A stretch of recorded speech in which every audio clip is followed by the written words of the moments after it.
All right, let's welcome to the second part of Mutants in Orbit. The first video, and yes, Rifts folks, if you really want to know what's going on, you are going to have to watch the first video because I'm not going to be repeating a lot of what was in that first one, was about After the Bomb, because I'm an After the Bomb guy.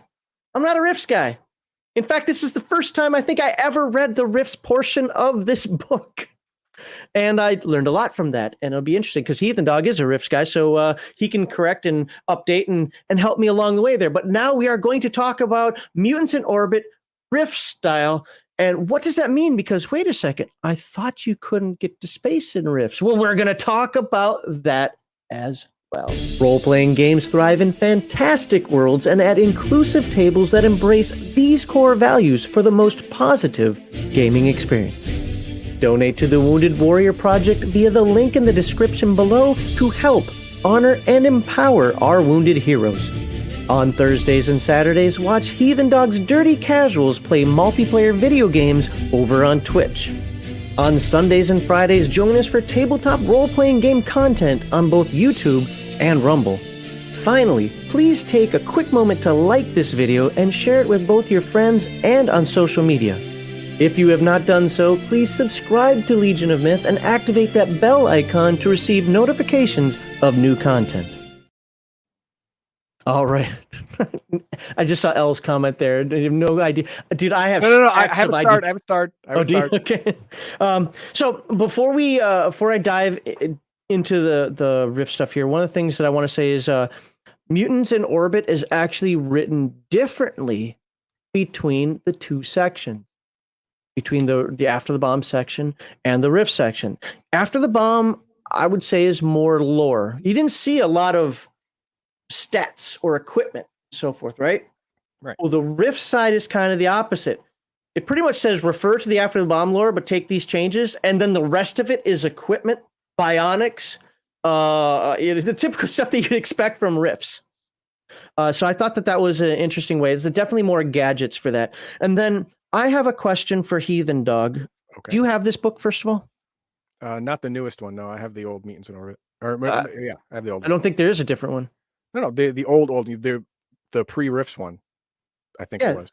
Yeah. No, this book came out and I have first printing, like right here. Oh, I have first printing. It's 92. Well, I haven't read it because I don't like anthropomorphic animals. I don't. So okay, so can you answer me this question without going too deeply into it?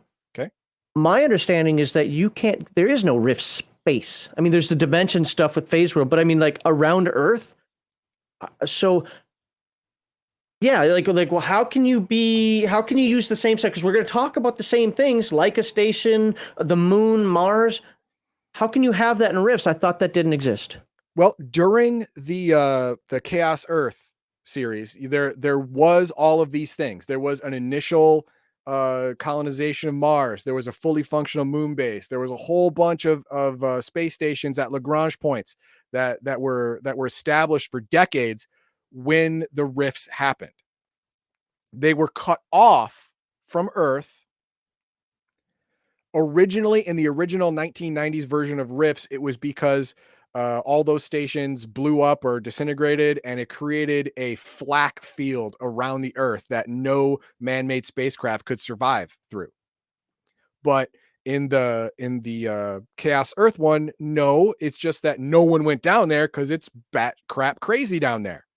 And then after that, it became a law. Anyone trying to get to Earth gets shot down. Everyone agreed, and so every single station, their main job is to create a DMZ between the Earth and space. Whatever's on the Earth, they do not want coming to them at all. They don't want that. They don't need that. Keep that crap. Do you know what resource that's in? Book? That would be the Chaos Earth main book. Okay. So it says Chaos Earth. The reason is because, well, there are a couple little minor discrepancies. Almost everything he said is in this book. So interesting. And we're going to talk about it. So there's the cover. There's our wonderful cover. Once again, if you missed the first video, we will look at this. It just talks about real quickly at the beginning, hey, how does this book relate to Rifts, After the Bomb, and even Heroes Unlimited? So you don't need to do that. It's got After the Bomb character creation, which we looked at. Well, now we're going to look at Rifts character creation. And I don't know if Heathen Dog's going to have to roll, but I bet you he does. Woohoo! So I want another super rat. Another super rat. Well, okay, so let's start off. So you do your normal steps 1 through 7. All right, no big deal there. Rounding out one character, you have human mutations now. Okay, you human mutant. Yeah. Go ahead and roll. All right. 35. 35. Mutant with psychic powers. All right. All right. So go ahead and roll. Master Z. Okay. Roll again. Rolling again. 58. 58. Major psionics. Select a total Sweet. of 1d4 plus 6 powers from any of the psionic categories except super, or 2 super psionic powers. Wow. Add 1d6 times 10 ISP, so was it internal strength points, to the usual number. No new powers are gained with experience, but powers and ISP increase with experience growth. So you're stuck with those powers. You're not going to gain any more. But hey, you rolled this up as a mutation, not even as a class. Right. This is like icing. So if you watch the After the Bomb video, when I said there that the characters kind of became superheroes, well, guess what? If you want to roll a super-powered Rifts character, aren't they already? Come to outer space, buddy. All right.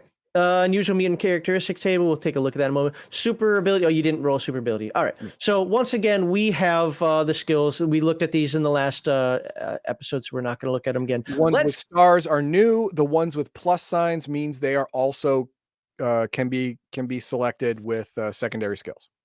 Yes, and I didn't write the page number for this because I'm an idiot, so I'm just guessing. Okay, that's there we go. Hey, look at that. It's pretty good. So Rifts Space. Again, I was kind of thrown off with this because I didn't know what Heathen Dog just said about rifts in space. I'd always heard that rift spaces you can't get to it, like just verboten. Yes. Don't even look at it. So let's take a look here. What lies beyond the blue skies of Rift's Earth remains a mystery for those bound on the planet. No known satellite, space shuttles, or probe has ever been able to penetrate the veil of the atmosphere and enter orbit. All attempts, that's a pretty definitive word, by the way, the word all, which is going to be, it's going to be rescinded later. Attempts have met with failure. And then it talks about popularity. Again, you Rifts folks know more about that than I do. So remember when we talked about the Flash and that was a nuclear bomb? Yeah, this one is the coming of the Rifts. Yeah. This one is the coming of the Rifts, right? So in the world of Rifts, the Flash was not a massive nuclear exchange, but the coming of the Rifts. Instead of missiles, the eruption of the ley line sent bolts of mystical energy lashing into space, destroying satellites and ravaging the larger space stations. The Rifts sent shockwaves throughout the solar system, causing a cosmic disturbance. Solar flare activity increased 100-fold, and even Mars base felt the tremors when the solar system shuddered. Yeah, in the Chaos Earth, it actually has listed damage for the space stations, for moon base, and Mars took the least because it's furthest away, but it still took some. I bet you a lot of Chaos Earth was based on what was written in this book, especially with what you said at the beginning of the segment. So the people in space saw that Earth was destroying itself. They're like, that is weird. Blue lights all over the place, monsters popping in. We don't want any of that crap out here. So, yeah, any who tried to head back to Earth died. They perished. They didn't make it. We'll get to more on that later. So now the current year is 2387, or if you're a coalition weirdo, 101 PA. Now, it has moved on. What are they in 109 or something like that? Technically now, I think you're supposed to start at 109 or 119 or some other nonsense like that. Well, this book was written for, back in 1992, so it's 101 PA. And the orbital unity has grown. I said unity. Community has grown. Unlike the After the Bomb version, where it's a small number, this has grown. However, there is no unity, is what I meant to say. So let's look at 57. This is what you're going to see a lot in this Rift segment versus the Heroes Unlimited. Say, hey, where's my slider? Okay, is you're going to see me use go through a lot of bullet points. Not going to read them all. All right, but just to show that there are differences between the After the Bomb version and the Rift version. So you want to increase the population by 3 times, double the numbers of spacecraft. The population is mostly human, though there are some mutants, and we can scroll down and see more and more. So the general idea, the general concept of what the stations and what space was for the write-ups from after the bomb are the same for Rifts, but there are these changes. The second to last bullet point's pretty important. Yep, that is an important one. The large colonies, except the outcasts, are participants in the containment of planet Earth. That's actually something I'm going to get to later. And the immediate destruction of aliens and monsters. The outcast station is one of the few havens for Earthlings and aliens alike. I will get to that later, though.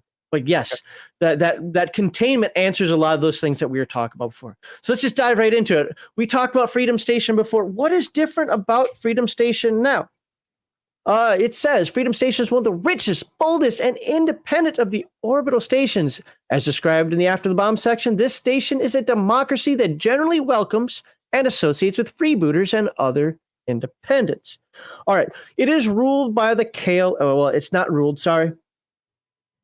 KLS Corporation controls about 35% of the manufacturing and economy and 75% of the defense and weapon systems. I don't know who KLS Corporation is, but for Rifts folks, you might know. They are obsessed with defeating, beating, whatever, CyberWorks, the CyberWorks network, also known as the Can Republic. CyberWorks. They're on the moon, right? Yeah, CyberWorks has an installation on the moon, right? Yes, and we're going to definitely talk about that. I forget what it stands for. It's like CyberWorks Aerospace something Republic is what they're called. The Can Republic. They have an Archie variant there. Oh, sorry. So KLS and its leaders are aberrant with their own twisted code of ethics and morality. Wow, I cannot write with that pen, whatever it was. And it says, look over the bullet points on page 58. Yes, like I said, we're going to be looking over a lot of bullet points. Almost all of these say look over bullet points. So Freedom Station, Rifts modifications, the After the Bomb description. So again, we're not going to read them all, but everybody speaks now. This is important in a Rifts world. So all speak American English, 50% also speak Euro or Technocan. Common OCCs in here, city rats, glitter boy pilots, scientists, scholars, etc., etc. Freedom Station is capable of full cybernetic implants and partial bionic reconstruction. The latter is costly and rarely performed. So, it's Rifts or Palladium uses the term cybernetics and bionics not interchangeably like most people think. Cybernetics, and he not correct me if I'm wrong, generally are mundane stuff, while bionics are mostly combat stuff. Or did I have that backward? Civilian grade and military grade, basically. KLS Corporation, we already talked about that. They've got glitter boys. We're going to look at those in a little later. And then, glitter boys. Rivalry and hatred between Freedom Station in general, KLS Corporation in particular, and with the moon colony is ever growing. All right, let's move on to Leica Station. Remember when they were Russians? Well, they're still Russians. It's the new Russian Commonwealth because we use Rifts terms now. Believe it or not, it is peaceful and isolationist. No kidding. Massive manufacturing facilities, which is the same. Remember, most of these things are going to be the same as the After the Bomb. They're just putting it in a Rifts context. So massive manufacturing facilities and processing. They can build, repair, overhaul spaceships. Because they're Russians, if you remember me reading this in the After the Bomb version, there's a bigger concept of this, but they don't trust non-humans and independents. So, and looking over the bullet points again, all speak Russian and Euro. The Leica station of Rift's orbit is 3 times larger, 90% human and 10% animals. So common OCCs, operator, city rats, scientists. Leica Station has only basic cybernetics and medical facilities and trades with Euro for cybernetics, bionics, and medical items. Okay. 3 dozen old style glitter boys who carry suspicion and fear about Freedom Stations perpetuated by the moon colony. So we're going back to Soviet Union versus United States here. Freedom Station being U.S. and Canada. Well, here it's what do you call it? Just North America. Yeah. So that is that's brought back up. And it's because of the Moonanites. All right, moving on to Eurostation. This is the European conglomerate. And just like the After the Bomb one, but even more so, everyone hates everybody here. I don't know how they haven't blown up the station. Probably because they realize that might be the one thing not that they shouldn't do. But the German, British, and French are secretly planning for a war. But that is a long time off. But it actually specifically says in here it's a long time off. Yeah, but they're planning. Course. I mean, war in space you have to take so many precautions and so many safety measures to make sure that your victory is not Pyrrhic, which it can be easily with one wrong move. That it is all but crazy to go an all-out shooting war if you live in the same place that the people you're shooting live in. That's dumb. Like the After the Bomb version, it has advanced medical and science, and it possesses tech for juicers, crazies, and Borgs. And we're going to look at that because they're actually, I think they call them advanced juicers or something in here. Oh, yeah, it says read advanced juicers. Okay. Advanced juicers live twice as long, 3 times longer in zero gravity without suffering from decompression sickness, nor the muscle atrophy and molecular alteration from prolonged exposure to zero gravity. However, reduce the juicer speed and reflex bonuses by half. What was that? That makes sense. I mean, with their constant healing factor and all of their augmentations, constantly refilling the strength in the muscles and the calcium in their bones. Yeah, okay, I get it. We'll look at the crazies. Again, you can read more information either because it's on the screen, you pause it, or just get the book, man. Get the book. Advanced crazies, reduced heightened reflex, physical prowess, and senses bonuses by half, but still keeps the additional melee attack. Check this out, though. Physical strength and STC bonuses, not this one, are also reduced by half, 1d4 and 2d4. But improved crazy is impervious to psionic mental attacks, including empathy, telepathy, and even biomanipulation, mind-altering drugs, and magic illusions. Their brain is just a locked box. I will take that. Honestly, I will take that. What I have to have some smaller bonuses, but I'm immune to psionic mental attacks, mind-altering drugs, and magic illusions. I'm in. So, and it talks about mutant animals and so forth. We're not going to cover that. All right. So, what happens with Eurostation that's different? I'll speak Euro and native tongue. Also, 70% speak English and trash can. Eurostation is 3 times. Oh, by the way, when it says the Eurostation of Rift's orbit is 3 times larger, they're talking population there. I should have said that last. It's not that the orbit is longer; it's that the population. No, the station's bigger to accommodate more people. Okay, fine. Right. Community is 85% human, 15% other, et cetera, whatever. The Eurostation Rift has a means of maintaining orbit other than its giant solar sail. Nor is it entirely dependent on the solar power it supplies. That's it, by the way, that's its currency. I probably should have said that for After the Bomb as well. Its currency is power. Yeah, I think I did say there. You said that they had the most power of all the stations, so I imagine they make money off that. So. Yeah, they have nuclear power plants. Common OCC, city rats, cyberduck, scientists, juicers, crazies, operators, mutant mind melters, psychics. Wow. Vagabonds, borns, etc. Magic is not known. Euro has full cybernetic and bionic capabilities. We already talked about that. And rivalry, envy, and hatred exists toward the moon colony and Freedom States. It's the only thing that these folks agree on. They hate themselves. The Brits hate the French. The French hate the Danish. Germans. The Germans. But they all hate the moon. Okay. Is this the one that said it, or did I miss it from German Scandinavians? They have made a secret. Okay, I don't know if it's After the Bomb version. I'm not going to read all this right now. You can pause if you want to. It's either the After the Bomb version or it's this version where the French are actually in the most control. Go figure. And now we go to Outcast Station. What was Outcast Station before? It was the land of misfit people. Right. The nihilist metas are still the most impoverished, unwanted, and frightening collection of mutants and refugees in this zone. Well, Rifts didn't change that much. Nope. They sell their services mostly as N2 freebooters.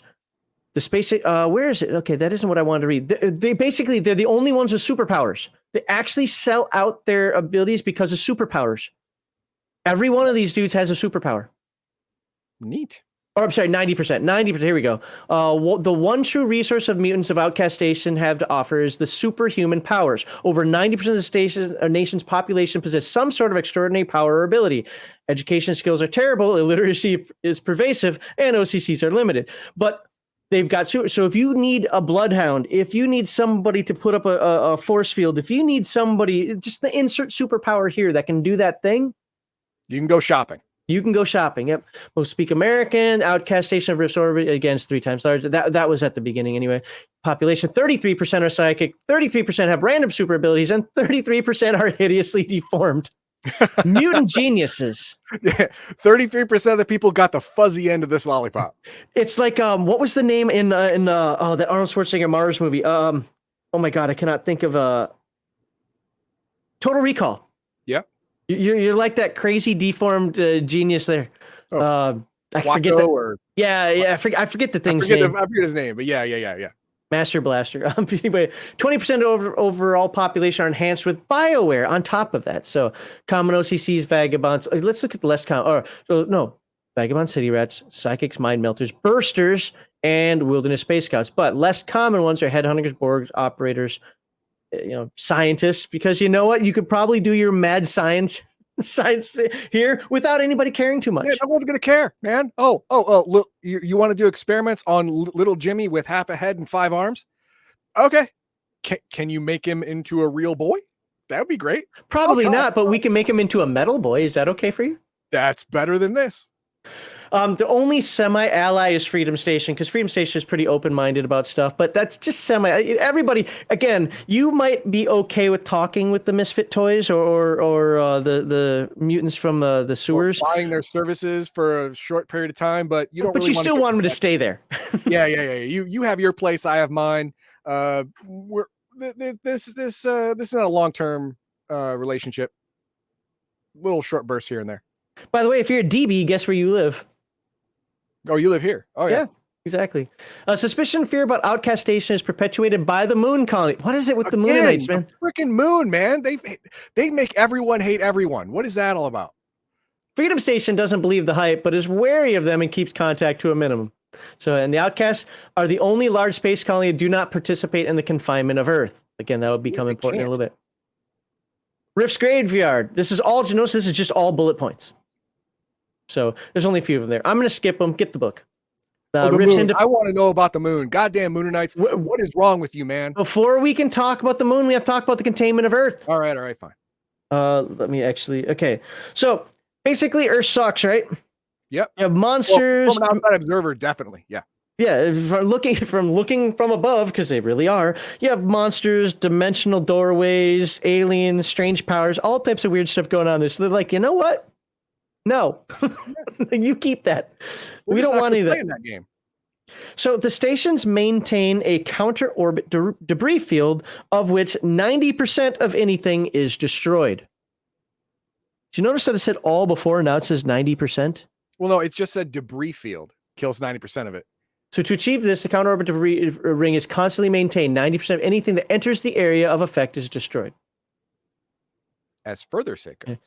Scores of killer satellites have been. I wasn't going to read all this, but the point is that before it said, hey, everything, and then here it says 90%. So there's a little wiggle room in there if you really, really, really have to make your Earthbound character go into space. Not a good idea, by the way. No. Because you are going to suffer lots of detrimental effects unless it is just a one mission thing, which I think was why that wiggle room is there.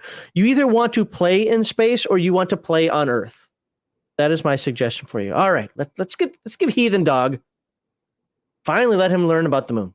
Okay, I am hoping that the reason that they are also the moon is so isolationist and xenophobic and hate filled is because their Archie computer is now turned into friend computer. I'm hoping. Well, it's the CyberWorks Aerospace Network. That's what it is, Republic, the CAN network. It has 100,000 inhabitants. Oh yeah, that's a lot. Yeah, it is the highest tech by far. I think it was said by 50 years or something like that of anybody else in the system. So good luck. They'd have to gang up on CyberWorks, and then it probably still wouldn't be worth it. And what's Archie on Earth? Archie 3, right? Yep, this one's Archie 7. Archie 7, a much more sophisticated version of Archie than Archie 3. It says, reads page 62, First Hand of Trouble. I can do that. Where is the First Hand of Trouble? Oh, there it is.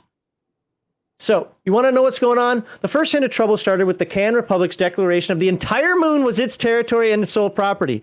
In the After the Bomb version, there's a little bit more like, hey, we have this area, but it's like Antarctica. If you got stuff to do, as long as you're not blowing things up, hey, the moon's here for you. Here, CyberWorks is like, no.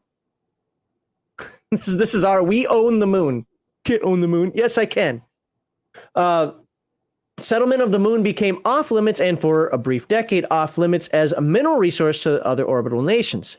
A new Can Republic administration corrected this tumultuous policy when it passed a resolution designating a small portion of the moon on the far side and a great distance away from the moon colony as neutral territory that all nations and the ever-increasing number of independents could mine for its natural resources. The only condition was that no permanent settlements of any kind be established. So basically, the moon is still ours.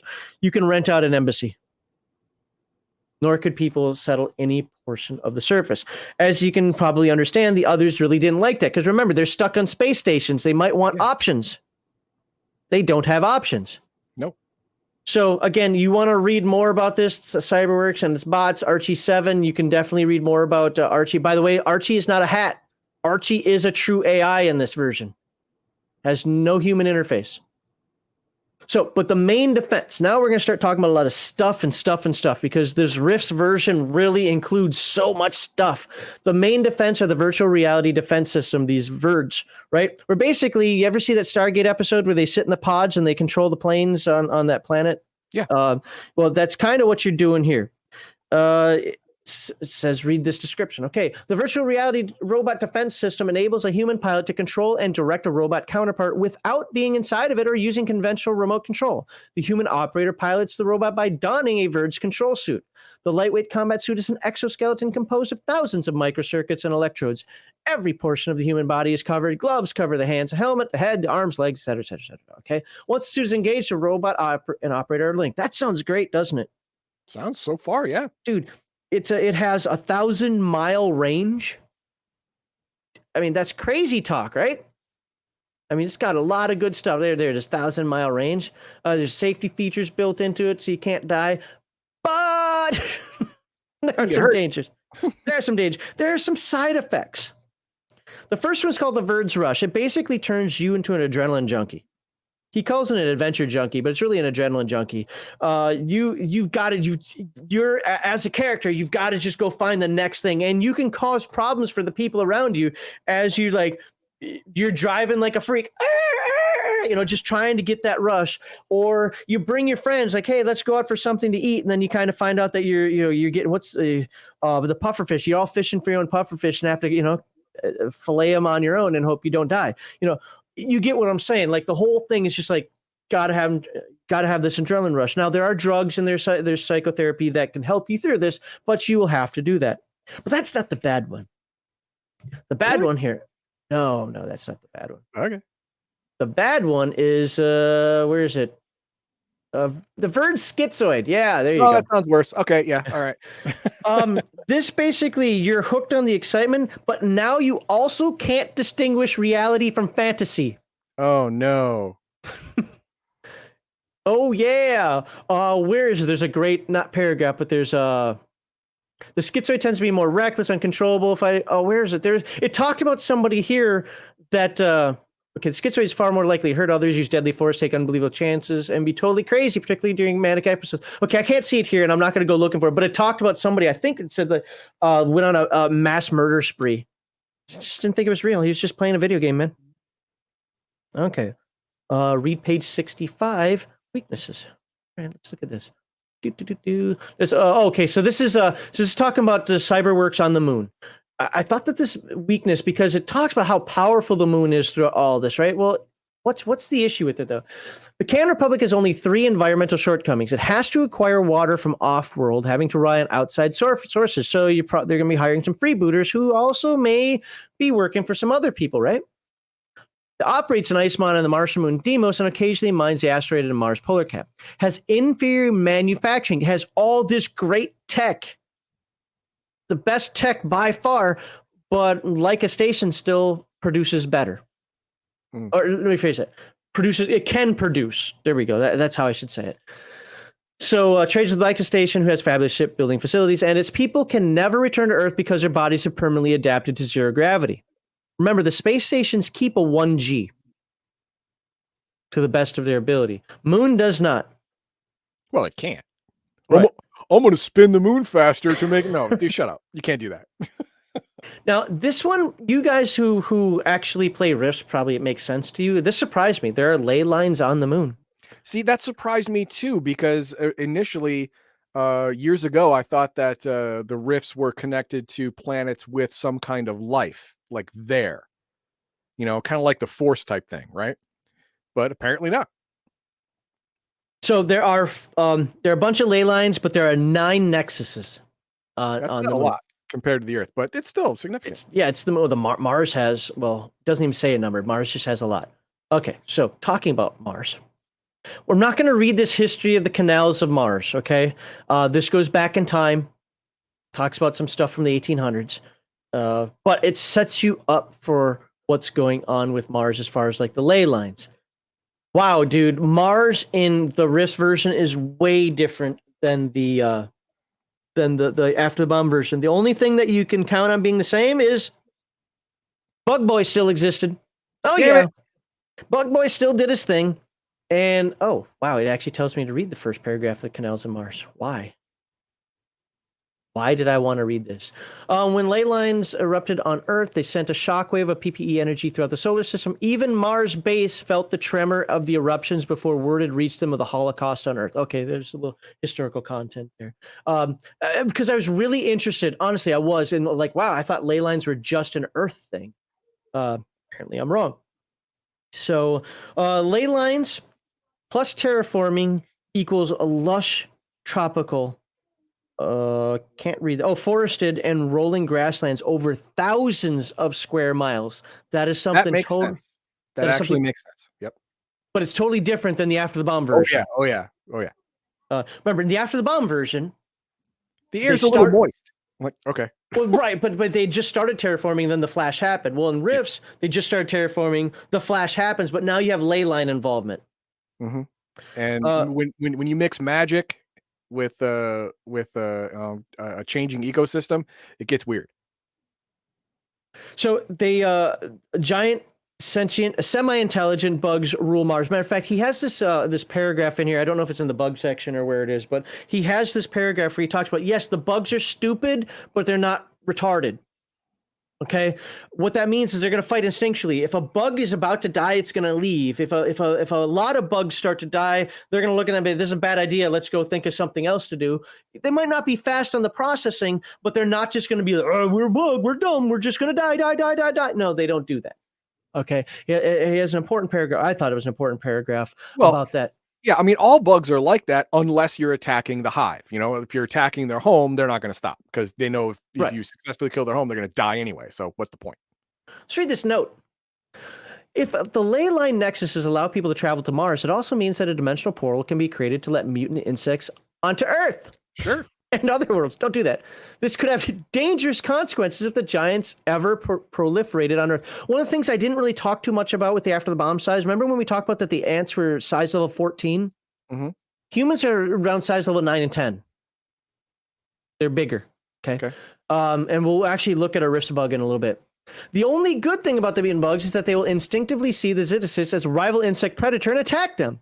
That is not a good thing. It's not a good thing. That is the dumbest sentence I've ever heard in my life.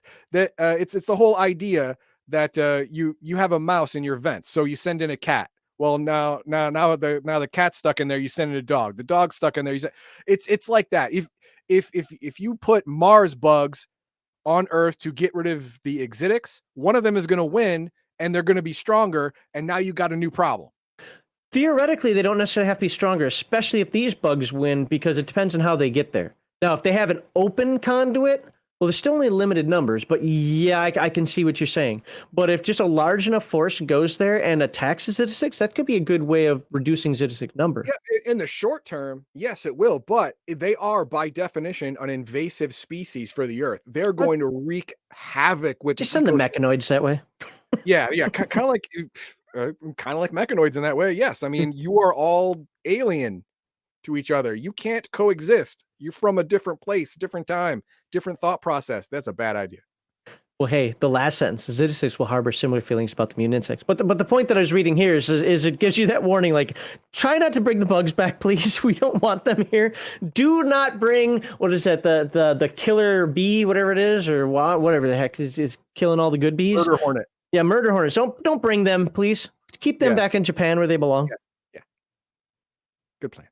So, Not going to read anything more about Mars and the moon. I just want to say that Mars is way more inhabited.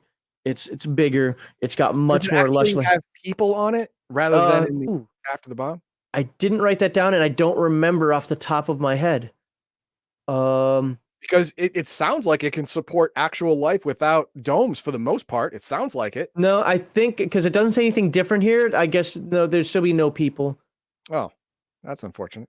Uh, I would have wrote it down if there were people. I'm pretty sure, because that's a pretty big change. Yeah. Anyways, the lines of a number to 100. Okay, thanks to Dr. Walters, same guy. Giant semi-intelligent insects rule the planet. They numbered in the hundreds of thousands. Yeah, remember it was 15,000 before? Yeah. Now it's hundreds of thousands. Hundreds Yeah. of thousands with ant and beetles found everywhere except mostly in hospital area. Yeah, I'm not seeing people.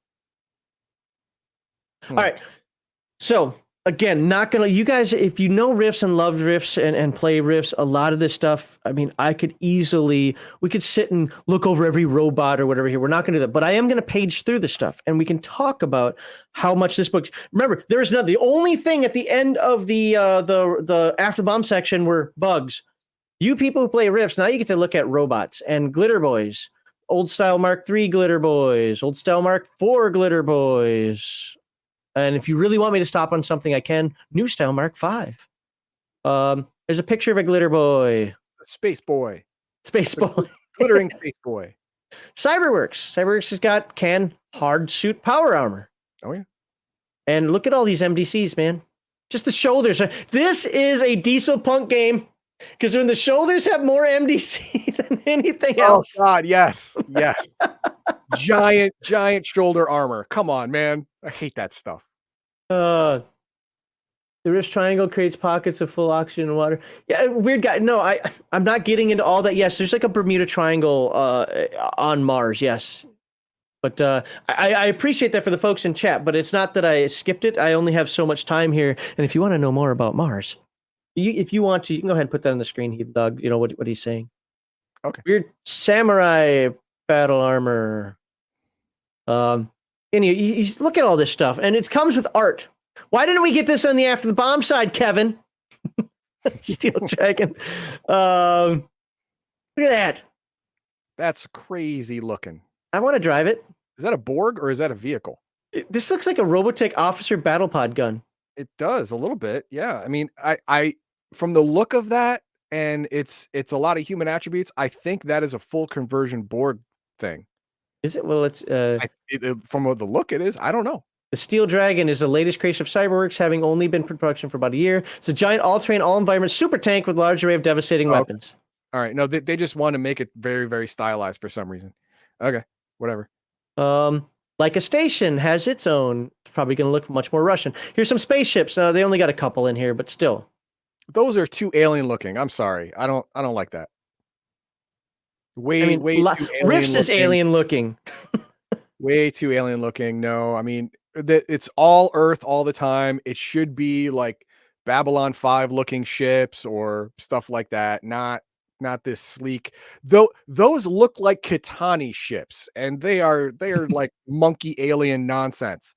So no. I don't like that. Not going to spend a lot of time in here, but look at this. You can design your own spaceship. Better. So, well, no, it's a little better, but they made a mistake and then made you try and fix it. Well, but no, the point is, like, if you want to really have your campaign in space and add more to it, and it doesn't matter if it's after the bomb or if it's Rifts. So armor, are you going to need armor like this in Rifts? Probably not, because it's SDC. Mm-hmm. I thought I saw, when I was paging through it the other day, I thought I saw MDC versions of this as well. Oh, no. It says at the beginning you can easily convert it to MDC by just changing the number to MDC. That's right. That's what it was. Yeah.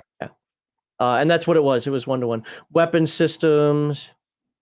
There we go. Look, it's just, you can build your ship, and it has enough stuff in here. Now, of course, you can also use Aliens Unlimited. Other spacecraft features. All satellites with the killer orbital killer satellites. Satellites as weapon. Old kinetic kill rocket. Oh, I like old kinetic. Kinetic kill rocket out there. He's a. No, those theoretically they are amazingly effective. Railgun. Look at that railgun, man. Jesus. What are you shooting? A bus? right? Particle beams. It got new weapons in here too, in case, you know. There you go, missile launcher. Special weapons. This is just stuff you can add to your Rifts and or Heroes Unlimited game. Oh, not sorry, not here. Rifts. Chemical laser, railgun, jet pistols, hardware. Okay, now we're talking oxygen packs, magnetic shoes, things you're going to need in space. Sure. Oh, BioWare. BioWare is what space colonists call cybernetic and bio. Oh my God, I cannot talk. Bionic augmentation and implants. Rift's note: all BioWare items can be added to Rift cybernetics. Artificial eyes, tool hands. You got to be able to fix stuff. You know what? I bet you the Borg without weapons but has the Swiss Army hand of tools is going to actually be in high demand. Yeah. Oh, yeah. Well, who do you want? Who do you want to hire? Oh, I want to hire Edward Screwdriver Hands. Okay. Yeah, we'll do that. So, El, the reason why I'm skipping it is because this is an overview. I want you to know that it's here, but it's up to you to get the book. I get what you're saying. I probably could have covered it more in Coriolis, but Coriolis, I was getting stuff in the background where people were saying, hey, you know, this is getting old. Can you move on to the next game? But I could always do a video on it. There you go. There are 2 adventures in here. One is called Snowjack. The other one is called Cold War. They're both for After the Bomb, but they can easily be converted to riffs. In fact, Kevin talks about that quite extensively. But I don't want to talk about those. I don't like talking about adventures because adventures, I spoil them then. And I don't want to spoil them. I want you to play them. This book is amazing. This book is freaking seriously. It is for 112 pages. It is so dense. Like Weird Guy's already correcting me in chat for all the things that I skipped. Yeah, I skipped it because I only had so much time. I don't even know how long these segments are. But this book is dense. And I'm going to tell you, if you have I will tell you, anybody that uses Aliens Unlimited but wants to stay a little closer to home, this book is for you. Anybody who plays After the Bomb but wants to go into space, wants to do your pigs in space adventure, this book is for you. Anybody who does Rifts and wants to play around with dimensional travel or Phase World but wants to keep it a little closer to home, guess what? This book's for you. And Heathen Dog can probably come up with even more ideas for Rifts that you can utilize with this. This book is for you. So what do we got for comments? And it's like right here. L says, are the bugs DBs? Technically, no. Because a dimensional being, according to common parlance on Earth, is someone from a rift. They are not. They're from the same dimension. They were created and made and bred and grown in this dimension. So technically, not DBs. And Nerdy Ogre comes in. Heathen Dog, hey, you see that dumpster fire? It needs gasoline. What was that about? I forget what he was talking about. I just thought it was fun because, you know, I love dumpster fires that need gasoline. Let's see. Oops, sorry. Ley lines block space travel. HD said that during initial Rifts, right? I don't recall saying that. In the initial Rifts book, in the 1992 version, it just said that there's a debris field. You can't do anything. If there may be killer satellites, we don't know. Just stay out of space, stupid. So there is a portion in here. I skipped it because, again, doing an overview. Yep. Let me see if I can find it. So space. So it says here another theory. Okay. So remember, this book was written in 1992. This is how many world books were out by then? 1, 2? Who knows? Yep. The 2 most popular theories are pre-Rifts killer satellites disguised or otherwise beyond normal means of detection, destroying anything that enters orbit. The other theory is a ring of debris in counter orbit, shreds any object that tries to pass through it. How about if both are true? Another theory gaining popularity is that dimensional vortex envelops the planet. Anything that enters the orbit is slingshot into another dimension. The point is, I skipped that section, but there were theories out there. You know what I like, though? I love it when the book says that and then doesn't give the reality, because then the game master can do whatever he wants. Now, this one still kind of does that. I mean, it does talk about the debris field, and so it talks about killer satellites. Yeah. It talks about all that stuff. You can still treat it how you want, you know, as the game master. I like the fact that there are theories out there, but nobody exactly knows what it is. So it could have been ley lines, you know. Yeah. Then we got Flaley says, if you go with the belief the moon split off the Earth, it'd be a stretch, but enough of a plot hook. What was that in direct regard? Damn it, I don't remember. I don't remember starting this. I didn't start. Okay. By the way, I want to thank Fladdy again. He keeps using our comic book channel on Discord, so thank you. Thank you. All right, and we got Nerdy Ogre. Would armor of Ithin protect you from the vacuum of space? I would say no. The reason being is because in armor of Ithin, do you have to hold your breath while it's on? No, that means it's gas permeable. You're gonna die. There you go. I don't know what else to tell you, but if air can get through it, if fresh air can get in, that means fresh air can get out. Now, of course, it is magic. Maybe it keeps it in, but you're not generating more oxygen. You have enough oxygen, the 1 inch between your skin and your body. So how long is that going to last you? Not a long time. It might be impervious to radiation. It might be, but it's not impervious to heat and cold, which is another problem, especially in space. So yeah, I think armor of Ithin would not help you significantly. Okay, I start a couple after that one. Okay. This book can be its own game system after the bomb, or Rifts is just icing on the cake. Well, you need another book with this book. Yeah, right? to do character creation, yes. To do character creation, do all that stuff. If you take the After the Bomb original, you still need you still need another book, Heroes Unlimited or something like that. With the Rifts version, you need the main Rifts book. Yeah, because it doesn't tell you about, it just says roll your 8 attributes as normal and so forth. So you'd still, but the point is he's right, because when I was in Germany, I started to actually do that. I used this book was the core guide. There are some things I personally didn't like, not about the book, but for something that I was looking for. It had nothing to do with the book being, because I wasn't running in this universe. I was trying to use it for a generic space campaign. And it didn't work around. Matter of fact, do you remember when we had our first discussion about why is computer system different in Heroes Unlimited versus Rifts and so forth? It was because I was doing the research in this book at that time. So, but outside of that, if you're using it for what it's written for, Rifts are After the Bomb, you would still need the core book to create a character. But this book has it's a small book, man, but Jesus, is it dense. Yeah. And we got one more, the one you put in there. There's a Rifts in Space source books. It's a little bit of the debris field theory, a little bit of the space glitter boys blowing everything up. Space glitter boys. Space glitter boys, yeah. In this one, it's debris field satellites and all of the space stations, actually everyone except I think the moon and the Outcast, actively participate in the blockading of Earth by any means necessary. Yeah, they're like, we don't want this crap up here. They don't realize that it can come up there anyway. But, screw it. We don't want this crap up here. There's a lot down there. Maybe, Earth is was it in Rifts? Isn't it? It's like the nexus or some kind? Like it is the center of the universe when it comes to dimensional theory, so to speak. It's all, hey, look, man, it's all good. It's all good. We got a bunch of chat going on trying to correct us on stuff right now, but we appreciate that. We appreciate when people step up, as long as you guys are idiots, because we are getting to it. So, it's all good. Weird Guy's comment was right on. I don't have the time to cover everything. So with that in mind, please like, subscribe, share. And if you're the one person watching on Twitch, I never put Twitch stuff up, follow. There you go. No, I appreciate everybody being here. I hope you liked this. I hope you liked that I split up between After the Bomb and Rifts. I hope you liked that it was an overview. If you have any questions, comments, concerns, want to correct something that I did wrong, or if you just want to convince people that this is an amazing book, let's get it up there on the screen. Mutants in Orbit. Look at that. Which I highly, for such an old book, I still highly recommend this one. I hope you enjoy it, and I hope to see you next time.